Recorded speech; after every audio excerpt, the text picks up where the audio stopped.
சங்கீதம்.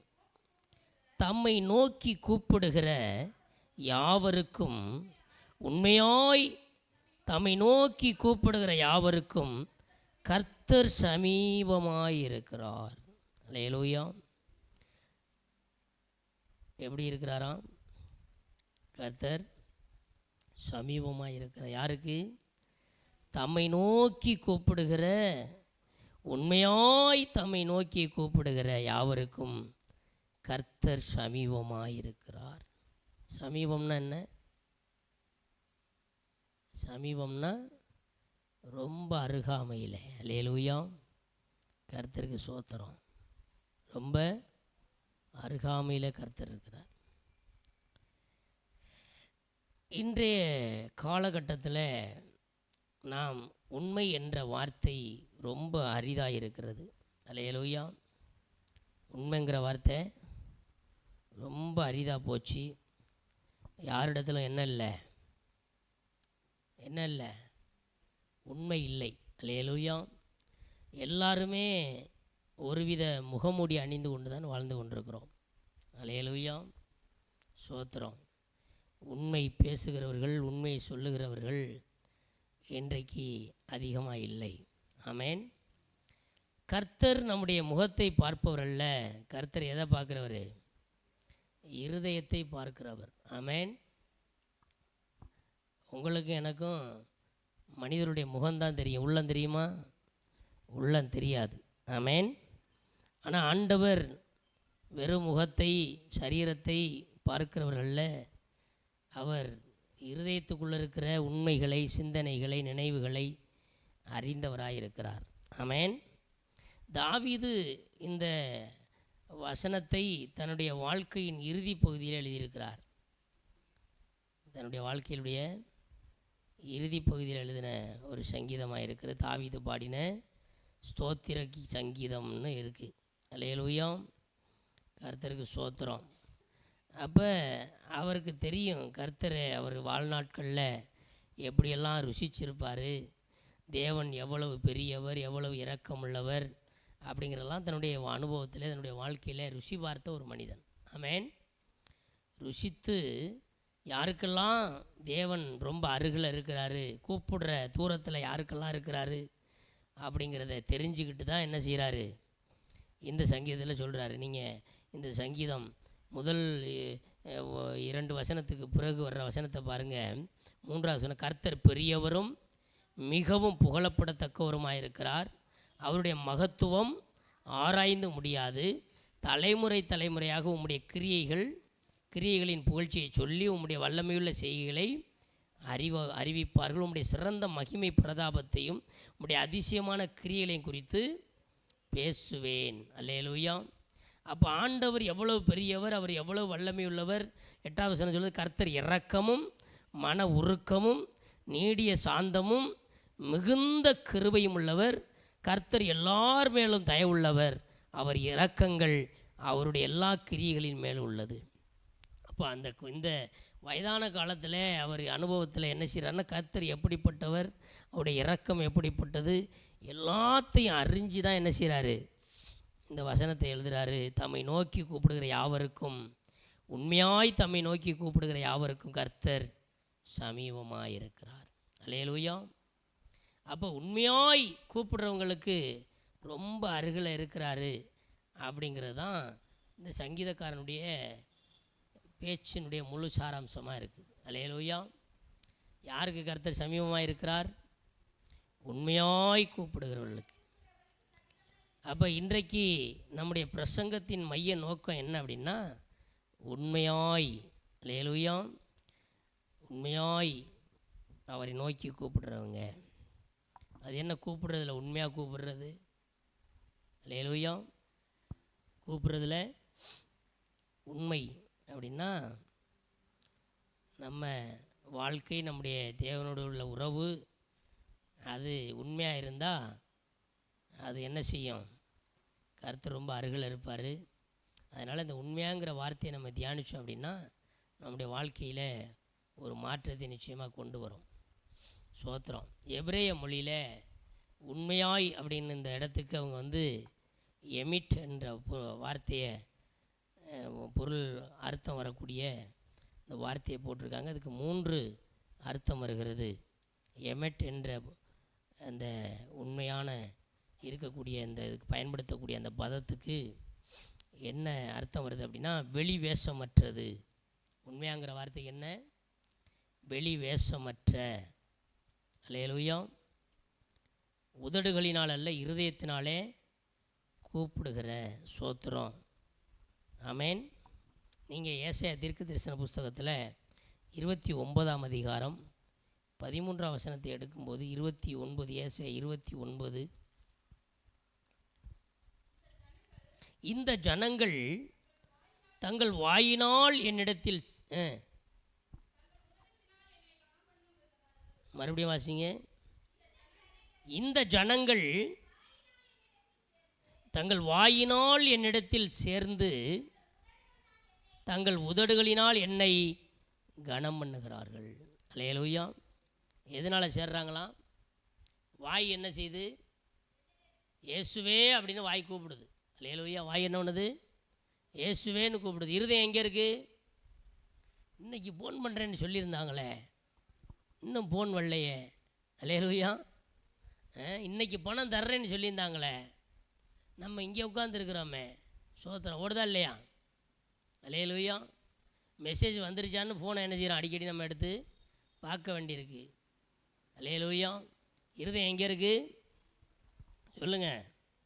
இருதயம் தூரமாய் இருக்கிறது. சோத்திரம். உதடுகளினால் என்னிடத்தில் சேர்ந்து இருதயத்தினாலே தூரமாய் இருக்கிறார்கள். சோத்திரம். அப்போ வெளிவேஷமற்ற என்னது? முதல் அர்த்தம் என்ன? 3 அர்த்தம் சொன்னேன். முதல் அர்த்தம் உண்மைங்கிற வார்த்தைக்கு அவர்கள் பயன்படுத்தியிருக்கிற அந்த மூல பாசைக்கு 1 வெளி வேஷமற்றது. உதடுகள் பார்த்தா இங்கே நம்ம ஆலயத்தில் இருக்கும்போது உண்மையாக ஆராதிக்கிற மாதிரி இருக்கும். ஆமேன். டே அப்போ இந்த சகோதரன் இந்த சகோதரி என்னமா ஆராதிக்கிறாங்க அப்படின்னு நம்ம நினைப்போம். நல்லா கைதட்டி பாட்டு பாடி ஆராதிக்கும். ஆனால் இருதயம் எங்கே இருக்குது? தூரமாக இருக்குது. வீட்டில் இருக்குது இருதயம், வேலை செய்கிற இடத்துல இருக்குது. ஆமேன். எதிர்பார்த்துருக்கிற காரியத்தில் இருக்குது. அல்லேலூயா. இருதயம். ஆனால் உதடு என்னது? ஏசப்பா அப்படின்னு பாட்டு ஆரம்பிக்கிறதுக்கு முன்னாடி என்ன பண்ணிடுது? வார்த்தை வந்துடும் உதடுலேருந்து. அல்லேலூயா. ஆனால் இருதயம் என்ன செய்யுது? தூரமாக இருக்குது. சோத்திரம்.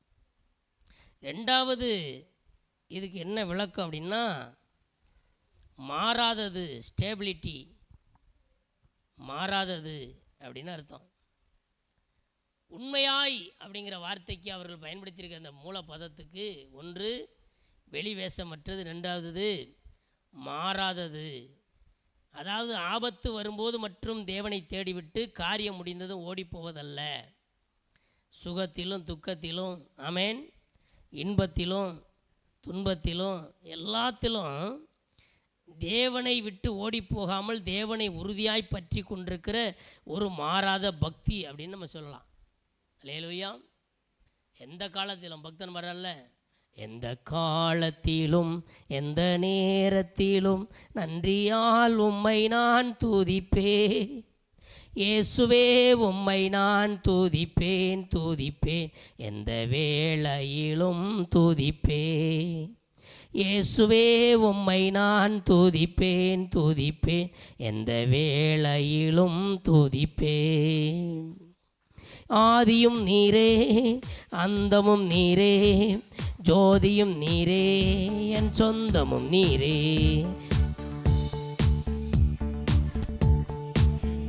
ஜோதியும் நீரே என் சொந்தமும் நீரே, எந்த காலத்திலும் எந்த நேரத்திலும் நன்றியால் உம்மை நான் துதிப்பேன். இயேசுவே உம்மை நான் துதிப்பேன் துதிப்பேன், எந்த வேளையிலும் துதிப்பேன். இயேசுவே உம்மை நான் துதிப்பேன் துதிப்பேன், எந்த நேரத்திலும் துதிப்பேன். துன்ப நேரத்தில் இன்பமும் நீரே, இன்னல் வேளையில் மாறாதவன் நீரே. துன்ப நேரத்தில் இன்பமும் நீரே, நேரத்தில் மாறாதவன் நீரே. எந்த காலத்திலும் எந்த நேரத்திலும் நன்றியால் உம்மை நான் துதிப்பேன். இயேசுவே உம்மை நான் துதிப்பேன் துதிப்பேன், எந்த வேளையிலும் துதிப்பேன். இயேசுவே உம்மை நான் துதிப்பேன் துதிப்பேன், எந்த நேரத்திலும் துதிப்பேன். அல்லேலூயா. அதாவது ஒரு நிலைத்த தன்மை, மாறாத தன்மை. ஆமென். நல்லது நடந்தாலும் இயேசுவேன்னு கூப்பிடுகிற அந்த இருதயம், கெட்டது நடந்தாலும் இயேசுவேன்னு கூப்பிடுகிற அந்த இருதயம். யோபுடைய வாழ்க்கையில் கர்த்தர் கொடுத்தார், கர்த்தர் எடுத்தார், கர்த்தருக்கே சோத்திரம் அப்படின்னா அதான் உண்மையாய் கர்த்தரை ஆராதிக்கிற ஒரு இருதயம். ஆமென். உண்மையாய் கர்த்தரை தேடுகிற ஒரு இருதயம். சோத்திரம். அப்போ முதல் இருதயம் என்ன அப்படின்னா, வெளிவேஷம் இல்லாத ஒரு உண்மையான உதடுகளினால் அல்ல, இருதயத்திலிருந்து கர்த்தரை ஆராதிக்கிற, கர்த்தரை நோக்கி கூப்பிடுகிற ஒரு தன்மை. ரெண்டாவது, அது ஸ்டேபிலிட்டியாக மாறாத தன்மையுடைய ஆமென் ஒரு இருதயத்தை நாம் எடுத்துக்கொள்ளலாம். மூன்றாவது, நம்முடைய சுய இஷ்டப்படி ஆமென் ஆண்டவரை தேடுவதோ அவை துதிப்பதோ சுய இஷ்டப்படி இல்லாமல், அது சத்தியத்துக்கு உட்பட்டு, வேதத்துக்கு உட்பட்டு, கர்த்தருடைய வார்த்தைக்கு உட்பட்டு தேவனை தேடுகிற ஒரு பக்தியுள்ள வாழ்க்கை. அல்லேலூயா. சத்தியத்திற்கு உட்பட்ட ஒரு வாழ்க்கை, according to word of God. அல்லேலூயா. சோத்திரம். கர்த்தருடைய வார்த்தைக்கு இணங்கி தேவனை ஆராதிக்கிற ஒரு வாழ்க்கை. சோத்திரம். இன்றைக்கு நம்ம இயேசுவேன்னு கூப்பிடும்போது என்ன பண்ணுறோம்? நம்முடைய சுய இஷ்டத்துக்கு கூப்பிடுறோம், நம்முடைய விருப்பத்துக்காக. ஆமென். நீங்கள் யோவான் சுவிசேஷ புஸ்தகம் 4வது அதிகாரம் 24வது வசனம் சொல்லுகிறது,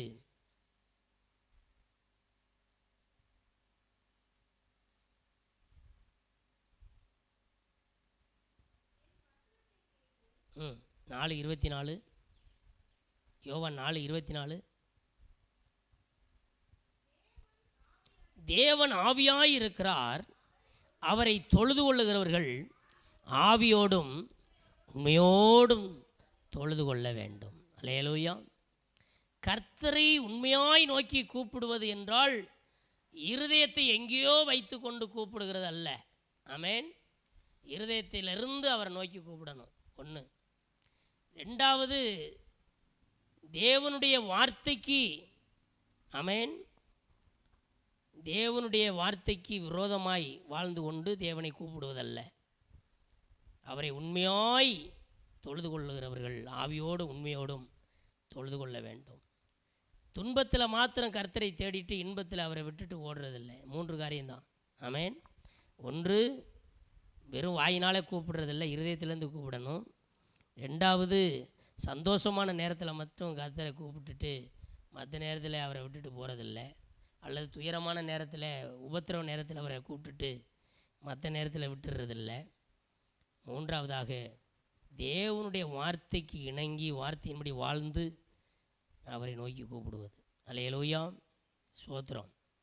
இப்போ நீங்கள் இந்த உண்மையாய் அவரை கூப்பிடுறதுக்கு ஒரு எடுத்துக்காட்டு நம்ம எடுத்துக்கொள்ளணும்னா, சாமுவேலின் புஸ்தகம் 1வது சாமுவேல் 1ஆம் அதிகாரம் 12லேருந்து 16 வரையும் வாசிக்கும்போது நமக்கெல்லாம் தெரிஞ்ச சம்பவம் தான். 1 சாமுவேல் 1:12லேருந்து 16 வரையும் வாசிங்க.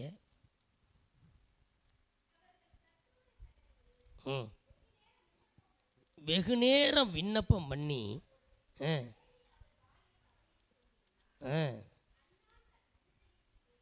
அன்னாள் தன் இருதயத்தில் பேசினாள், அவளுடைய உதடுகள் மாத்திரம் அசைந்தது, அவள் சத்தமோ கேட்கப்படவில்லை.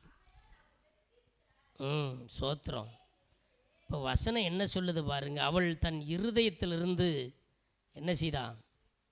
தன் இருதயத்திலிருந்து பேசினாள். அல்லேலூயா. அவள் சத்தமோ என்ன பண்ணலை? கேட்கப்படவில்லை. ஏலி அவள் வாயை கவனித்து கொண்டிருந்தான். என்னடா இவள் வாய் அசையுது, சத்தம் வெளியே வரலையன்னு என்ன பண்ணுறான், வாயை கவனித்து கொண்டிருந்தான். அன்னாள் தன் இருதயத்திலே பேசினாள். அவளுடைய உதடுகள் மாத்திரம் அசைந்தது, அவள் சத்தமோ கேட்கப்படவில்லை. ஆகையால் அவள் வெறித்திருக்கிறாள் என்று எண்ணி ஏலி நினைத்து அவளை நோக்கி, நீ எதுவரைக்கும் வெறித்திருப்பாய், உன் குடியை உன்னை விட்டு விலக்கு என்றான். அதற்கு அன்னாள் பிரதியுத்தரமாக, அப்படியல்ல என் ஆண்டவனே, நான் மனக்லேசமுள்ள ஸ்திரீ, நான் திராட்சரசமாகிலும் மதுவாகிலும் குடிக்கவில்லை, நான் கர்த்தருடைய சந்நிதியில் என் இருதயத்தை ஊற்றிவிட்டேன். அல்லேலூயா. நான் என் இருதயத்தை ஊற்றினேன். இருதயத்திலிருந்து அன்னாள் ஆண்டவரோடு பேசினாள். அல்லேலூயா. சிலர் இருதயத்திலேருந்து பேசுகிறேன்ட்டு சத்தம் போட்டு துதிக்க மாட்டேங்கிறாங்க, அதுவும் தவறு. அல்லேலூயா. நல்லா சத்தம் போட்டு ஆராதிக்கிற நேரத்தில் சத்தம் போட்டு ஆராதிக்கணும். ஆமேன்.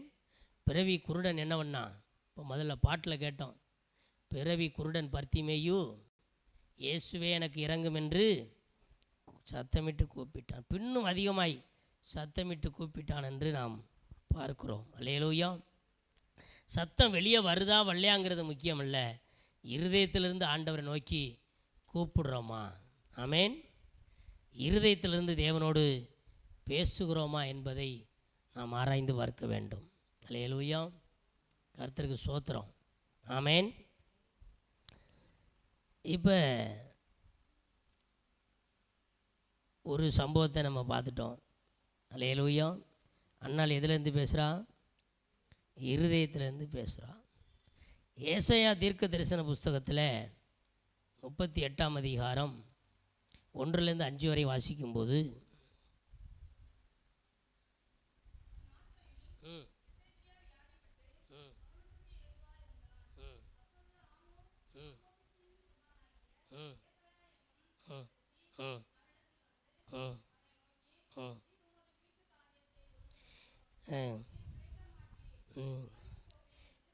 சோத்திரம். இப்போ இந்த எசேக்கியா சம்பவம் நமக்கு எல்லாருக்கும் தெரியும். ஏசாயா 38ஆம் அதிகாரம் 1-5 வரை வசனங்களில் இது இருக்குது. அவன் அவன் காயத்தினாலே வியாதியினாலே அவன் மரிக்கப் போகிறான் என்பதை தீர்க்கதரிசி மூலமாய் கேள்விப்பட்ட உடனே அவன் சுவர்புறமாய் திரும்பி, நான் உண்மை உத்தமமாய் உன்னை பின்பற்றினேனே என்று சொல்லி மிகவும் எசேக்கியா என்ன செய்தான், அழுதான் என்று பார்க்கிறோம். அல்லேலூயா. அவன் சுவர்புறமாய் திரும்பி இருக்கிறான். முதல்ல அன்னாள் பேசினது யாருக்கு தெரிஞ்சிச்சு, யாருக்கு தெரிந்தது சொல்லுங்கள். முதல்ல அன்னாள் பேசும்போது யாருக்கு தெரிஞ்சிச்சு, ஏலிக்கு தெரிஞ்சிச்சு. ஏலி பார்க்குறான், என்ன வாய் அசைக்கிற, சத்தம் இல்லையே அப்படின்னு கேட்குறான். அல்லேலூயா. ஆனால் இங்கே எசேக்கியா சுவர் பக்கமாக திரும்பிக்கிட்டான். அப்போ பேசுகிறது எந்த மனுஷனுக்கும் தெரியலை. அல்லேலூயா. அழுகிறது எந்த மனுஷனுக்கும் தெரியலை, உதட்ட அசைக்கிறது எந்த மனுஷனுக்கும் தெரியலை. ஆனால் யாருக்கு தெரிஞ்சிச்சு, கர்த்தருக்கு தெரிஞ்சிச்சு. அவர் உடனே தீர்க்கதரிசியை அனுப்பி என்ன சொல்கிறாரு, தீர்க்கதரிசி அனுப்பி என்ன சொல்கிறாரு, உன் கண்ணீரை கண்டேன், உன் விண்ணப்பத்தை கேட்டேன், உனக்கு வருஷத்தை கூட்டிட்டேன், 15 வருஷத்தைன்ட்டார். அல்லேலூயா. சோத்திரம். உண்மையாய் கூப்பிடுவதல் என்பதற்கான உதாரணத்தை நாம் பார்க்கும். முதல்ல அன்னாளை பார்த்தோம், இப்பொழுது எசேக்கியாவை பார்க்கிறோம். 3வது லூக்கா எழுதின நற்செய்தி நூல் 18வது அதிகாரம் 9-14 வரை பாருங்கள்.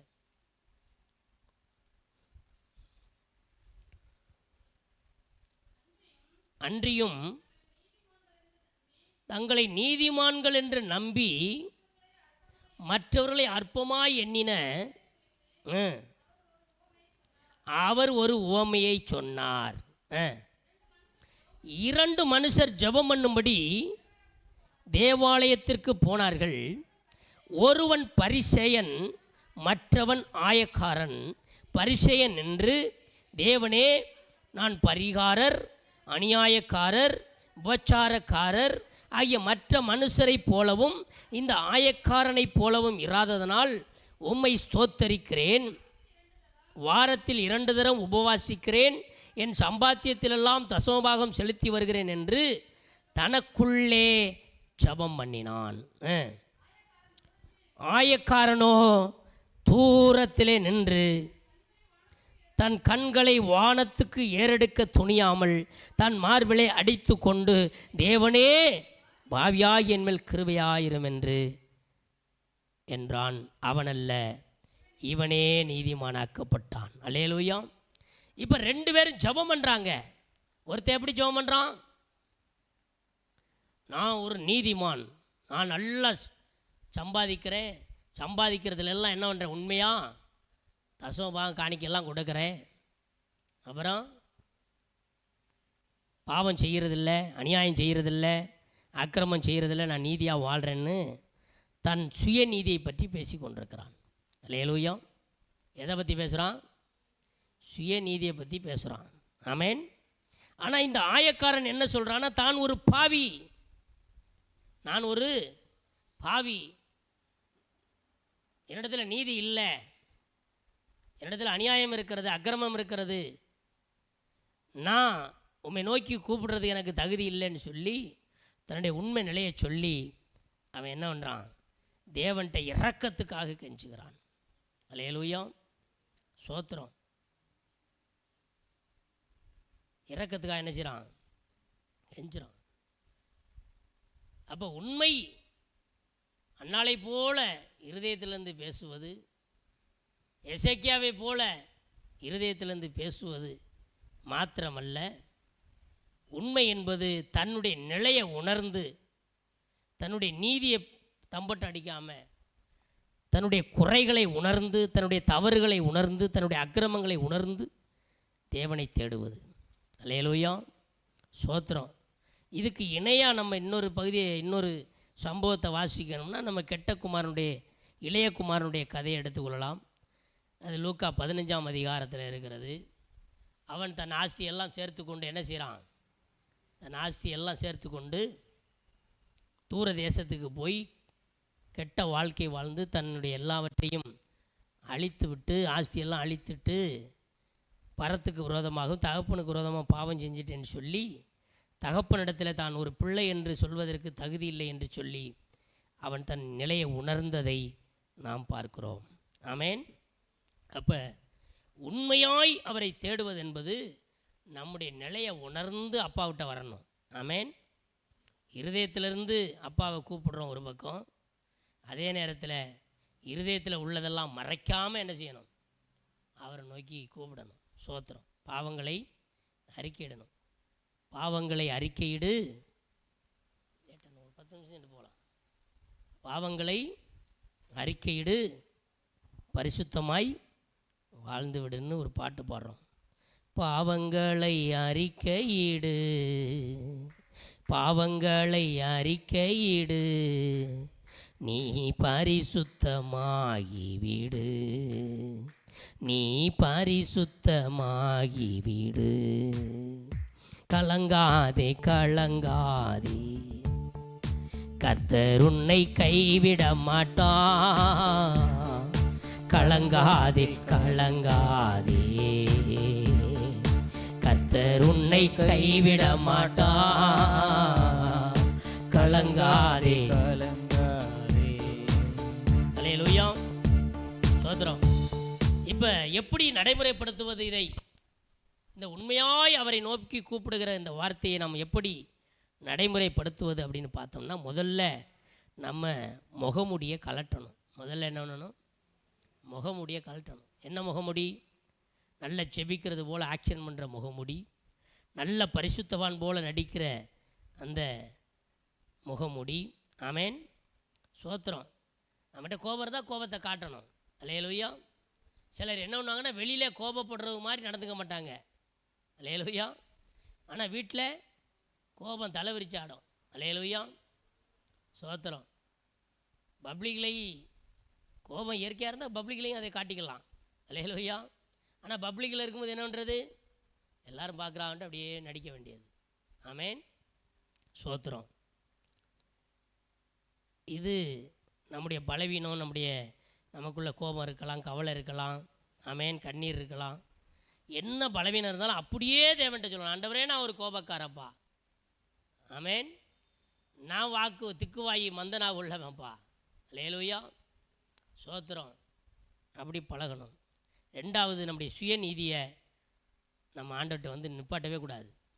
நான் நல்லா ஜெபிக்கிற ஆள், நல்லா உபவாசம் பண்ணுற ஆள், நல்லா காணிக்க கொடுக்குற ஆள், எனக்கு நீங்கள் செய்யாமல் யாருக்கு செய்கிறீ அப்படின்னு கேட்கக்கூடாது. கருத்துட்டு வந்து அல்லேலூயா சோத்திரம். நம்ம சிலருக்கு அந்த பெருமை இருக்குது. நல்லா ஜெபிக்கிறான்னா நான் ஒரு ஜெபிக்கிற மற்றவங்களாம் அற்பமாக எண்ணுவாங்க. நல்லா ஜெபம் பண்ணுறவங்க ஜெபிக்காதவங்களாம் அற்பமாக எண்ணுவாங்க. நல்ல பரிசுத்தமாக இருக்கிறவங்க பரிசுத்தம் இல்லாதவங்களாம் அற்பமாக எண்ணுவாங்க. அல்லேலூயா. நல்லா தவறாமல் ஆலயத்துக்கு வர்றவங்க, இடைவிடாமல் ஆலயத்துக்கு நிற்கிறாங்க பாருங்கள், ஒரு வாரம் டு ஒரு வாரம் வர்றவங்க அற்பமாக எண்ணுவாங்க. இதெல்லாம் நம்ம மாற்றணும். சோத்திரம். சுயநீதியை தேவன்கிட்ட சொல்லவே கூடாது. ஆமேன். அன்றாட நம்முடைய வாழ்க்கையில் உண்மை உத்தமமாக இருக்கணும். ஆமேன். அன்றாடம் என்ன செய்யணும்? நம்முடைய வாழ்க்கையில் உண்மை உத்தமமாக இருக்கணும். அந்த ஒரு வசனத்தை மட்டும் வாசிச்சுட்டு ஜெபம் பண்ணுவோம். 2 நாளாகமும் 16வது அதிகாரம் 9ஆம் வசனத்தை பாருங்கள். 2 நாளாகமும் 16ஆம் அதிகாரம் 9ஆம் வசனத்தை வாசிச்சுட்டு நம்ம ஜெபம் பண்ணுவோம். 2 நாளாகமும் 16:9 வேகமாக எடுத்து வாசிங்க.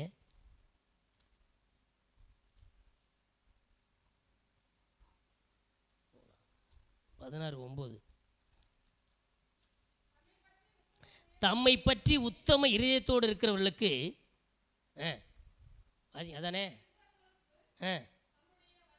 தம்முடைய வல்லமையை விளங்க பண்ணும்படி கர்த்தருடைய கண்கள் பூமி எங்கும் உலாவிக் கொண்டிருக்கிறது.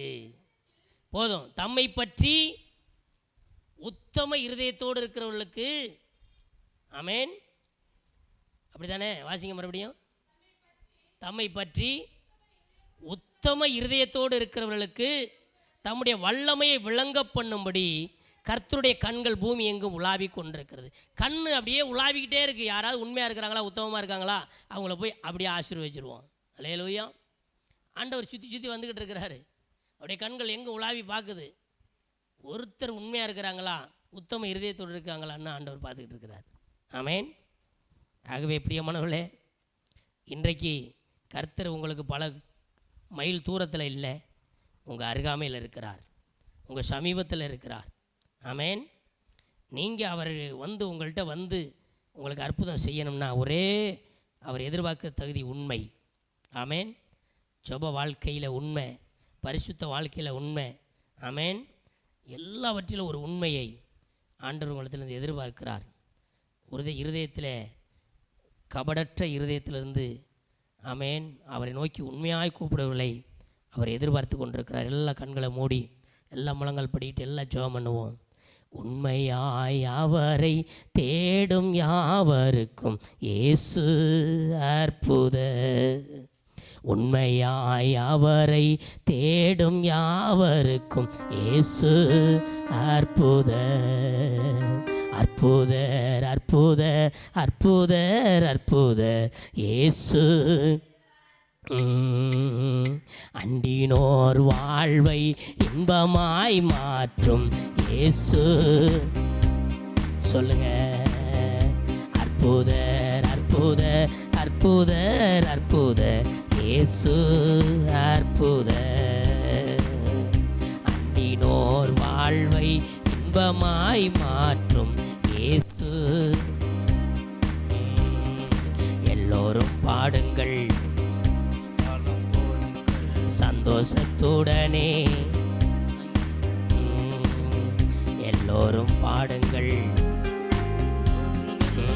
சந்தோஷத்துடனே, சங்கீதம் பாடுங்கள்.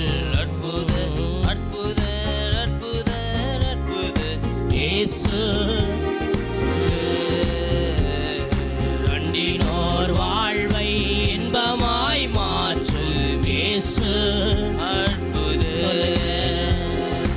அற்புதர் அற்புதர் அற்புதர் அற்புதர் இயேசு அற்புதர். அண்டினோர் வாழ்வை இன்பமாய் மாற்றும் இயேசு அற்புதர். எத்தனை துன்பங்கள் நம்மில் வந்த போதும் மீட்ட இயேசு அற்புதர். என்னென்ன தொல்லைகள் நம்மை சூழ்ந்த போதும் காத்த இயேசு. சொல்லுங்க. எத்தனை துன்பங்கள் நம்மில் வந்த போதும் மீட்ட இயேசு அற்புதர். என்னென்ன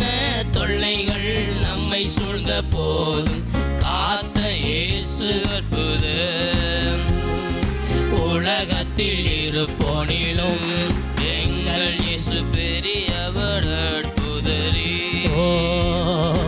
உலகத்தில் இருப்போனிலும் எங்கள் இயேசு பெரியவர் அற்புதரே. உண்மையாய் அவரை தேடும் யாவருக்கும் இயேசு உண்மையாய் அவரை தேடும் யாவருக்கும் உண்மையாய் நீங்க தேடும்போது உங்க வாழ்க்கையில அற்புதமாய் இறங்கி வந்து உங்களை ஆசீர்வதிக்கிறவர், உங்களை விடுவிக்கிறவர். மறுபடியும் உண்மையாய் அவரை தேடும் யாவருக்கும் இயேசு அற்புதர். உண்மையாய் அவரை தேடும் யாவருக்கும் இயேசு அற்புதர். உண்மையாய் அவரை தேடும் உண்மையை தேடி பாருங்க, உண்மையை வாழ்ந்து பாருங்க, உண்மையை கூப்பிட்டு பாருங்க. ஆமென். இதயத்துல மறைக்காம, ஆமென், ஆயக்காரனை போல, ஆமென், பரிசேயனை போல அல்ல, ஆயக்காரனை போல, ஆமென், இளைய குமாரனை போல உண்மையை சொல்லி, ஆண்டவரே, பரத்துக்கு விரோதமாய் உமக்கு முன்பாக நான் பாவம் செய்தேன். அவரை தேடும் யாவருக்கும் இயேசு அற்புதர். உண்மையாய் அவரை தேடும் யாவருக்கும் இயேசு துதிங்க துதிங்க துதிங்க துதிங்க. உண்மையா நம்ம கூப்பிட்டோம்னா, உண்மையாய் வாழ்ந்தோம்னா, நாம உண்மையாய் அறிக்கையிட்டோம்னா, இயேசு அற்புதர். ஓ ஜீசஸ், அதில் கொடுப்பார் ஹalleluya. உடைகள்